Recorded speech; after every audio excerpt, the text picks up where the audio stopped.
If you can tell me what he just shouted, I'll personally hand you my resignation and give you my salary." The laughter that followed was sharp and cruel, echoing off the glass walls of the Thompson Corporation's boardroom. Ricardo Montero, the company's arrogant vice president, was pointing a mocking finger at Carmen, the humble housekeeper who was silently refilling water glasses. The atmosphere in the room, however, was far from funny. It was suffocating. Sitting at the head of the table was Mr. Chen, a billionaire investor from Shanghai. For the last 10 minutes, he had been speaking furiously in Mandarin, his gestures sharp and angry. Opposite him sat William Thompson, the CEO, sweating through his expensive suit. The catastrophic reality was setting in. Their interpreter had canceled 5 minutes before the meeting, and now a multi-million-dollar deal was dissolving because of a language barrier. Carmen Silva, 48 years old, kept her head down. She was used to being invisible. For 7 years, she had polished these floors and served coffee to men who didn't even know her last name. But outside the heavy oak doors, someone was listening. Leaning against the hallway wall was Leticia, Carmen's 22-year-old daughter.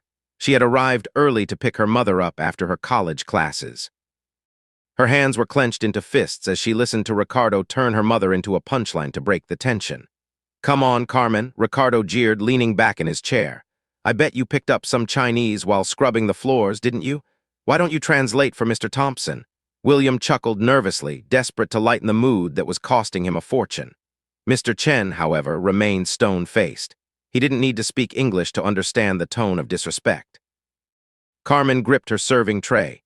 Decades of survival had taught her that fighting back only cost you your livelihood.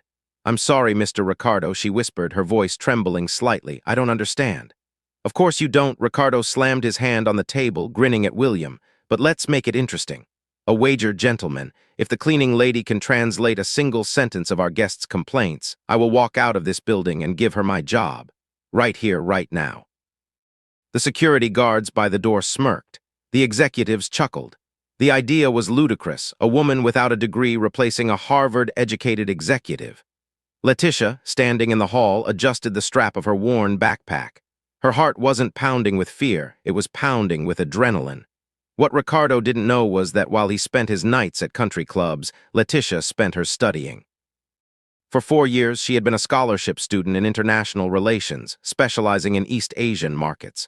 And what nobody in that room suspected was that she had been fluent in Mandarin for nearly a decade. It started as a hobby, then became a weapon. She had vowed years ago that she would break the cycle of humiliation her mother endured. Today was that day. Ricardo wasn't done. He stood up, pacing around Carmen like a predator toying with prey. "Actually, I'll double the stakes. If you translate, I'll pay for your daughter's entire tuition. But we both know you're just going to stand there, right? Because people like you don't have the capacity for complex business." That was the breaking point. Mr. Chen suddenly stood up, shouting a barrage of Mandarin that silenced the room. He pointed an accusing finger at Ricardo, then gestured sympathetically toward Carmen. "See?" Ricardo laughed, oblivious to his own doom. "He's clearly furious that we have uneducated staff in the room." "William, you've insulted him by letting the help linger." Leticia pushed open the double doors. She didn't storm in, she glided in with the terrifying calm of someone holding all the aces.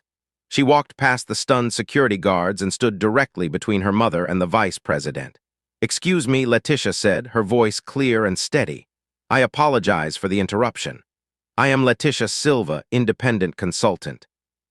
I believe there has been a breakdown in communication, and I am here to fix it." The room froze. William blinked, confused. Carmen gasped, realizing her daughter was stepping into the line of fire. "Who invited you?" Ricardo snapped, his face twisting in annoyance. "And who said we need a kid to help us?" Leticia ignored him.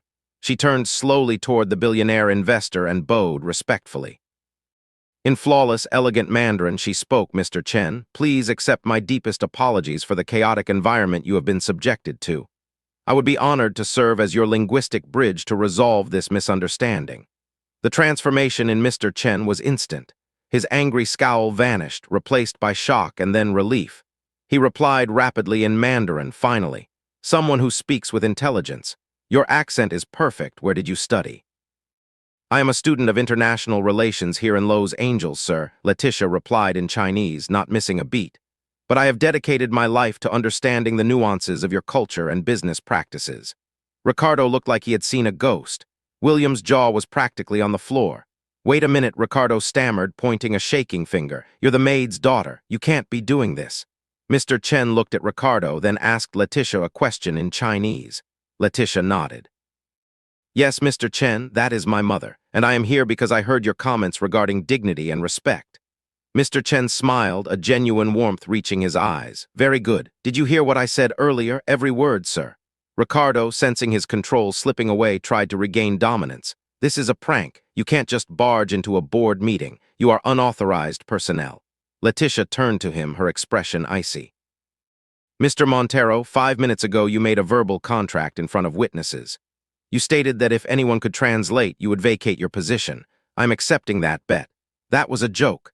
Ricardo yelled, his face turning red. "You're a child. You're the daughter of the help." And yet, Leticia said, pulling a folder from her backpack, "I seem to be the only one in this room capable of saving Mr. Thompson's company from a lawsuit." She walked over to the table where the contracts were spread out. She picked up a document and glanced at Mr. Chen. "Mr. Chen, there is a calculation error on page 23 regarding the currency conversion from yuan to dollars. It undervalues your contribution by 4%. Mr. Chen snatched the paper, scanned it, and looked up at William Thompson with fire in his eyes. "She is right," Leticia said to William in English. "Your finance team made a basic conversion error." If Mr. Chen had signed this, he would have lost millions. And when he found out, he would have destroyed your reputation globally. The silence in the room was absolute. In less than 3 minutes, the maid's daughter had not only proven her language skills, but exposed a critical business failure. "Now," Leticia said, standing tall, "would you like me to translate exactly what Mr. Chen was shouting before I entered?" Ricardo tried to interrupt. "No, we don't need to." "Proceed," William Thompson commanded, his voice shaking. Leticia looked at the CEO. "Mr. Chen said he was disgusted by the lack of professionalism here. He said he grew up in poverty in Shanghai, that his own mother cleaned houses to pay for his schooling. He said watching Mr. Montero mock a working woman made him sick to his stomach." She paused, letting the words sink in. And finally, Leticia continued, "He said he was going to cancel the entire merger unless someone in this building showed him a shred of competence within 5 minutes. She checked her watch. "You had 30 seconds left when I walked in." Mr. Chen nodded in agreement as Leticia translated the summary back to him. He looked at William and spoke in broken English. "She is correct. Every word. Perfect." Ricardo was sweating profusely now. "William, listen, we can handle this." "I'll call the agency again." "Mr. Chen," Leticia interrupted, pulling out her smartphone. "If you are worried about future miscommunications, perhaps this will interest you." She showed him a prototype app on her screen. "This is my senior thesis project. It is a real-time negotiation assistant that flags cultural taboos and protocol errors between Chinese and American firms. It doesn't just translate words, it translates intent." Mr. Chen took the phone, scrolling through the interface. "You built this, I coded it myself last semester."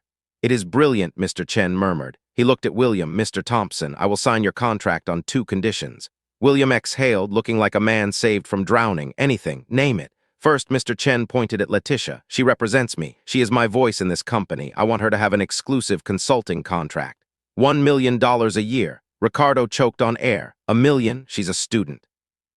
"She is worth 10 of you," Mr. Chen snapped.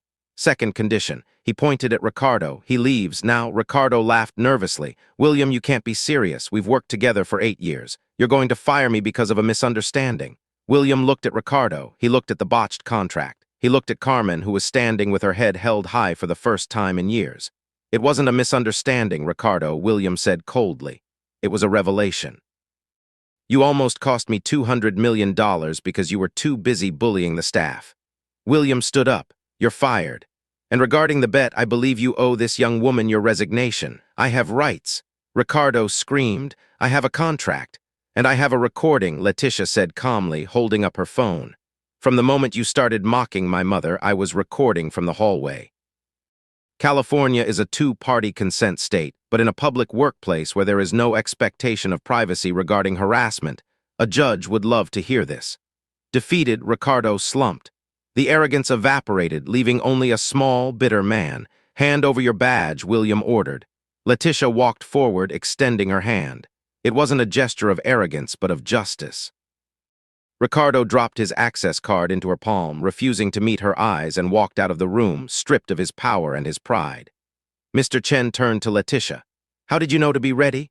Leticia smiled at her mother. I didn't know, sir. But I have been preparing for 3 years. I learned Mandarin, Japanese, and Korean while working nights because I knew that luck is just what happens when preparation meets opportunity. 6 months later, the view from the 20th floor was beautiful. Leticia sat in what used to be Ricardo's office, reviewing the quarterly reports for the Asian Expansion Division. Her first act as Vice President of International Relations had been to restructure the support staff. Carmen was no longer a maid. She was the head of facilities management, earning a salary that allowed her to buy her first home.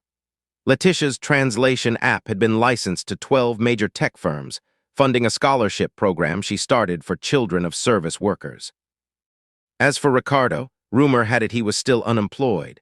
In the tight-knit world of high-stakes business, word travels fast. Nobody wanted to hire the executive who lost a billion-dollar client because he couldn't treat a housekeeper with respect. One evening, as they were leaving the office, Carmen stopped Leticia by the elevators. You know, Carmen said softly, adjusting her new blazer, I always told you to keep your head down and work hard. I was wrong. Leticia hugged her mother. No, Mom. You taught me to work hard. I just decided to lift my head up so they could see me coming. The elevator doors opened, and they stepped in together, no longer the invisible help and the struggling student, but the future of the company. True power isn't about the position you hold. It's about the preparation you put in when no one is watching. Never underestimate someone based on their background, because the person you mock today might be the one you answer to tomorrow. If this story inspired you, please like and subscribe for more tales of justice and motivation.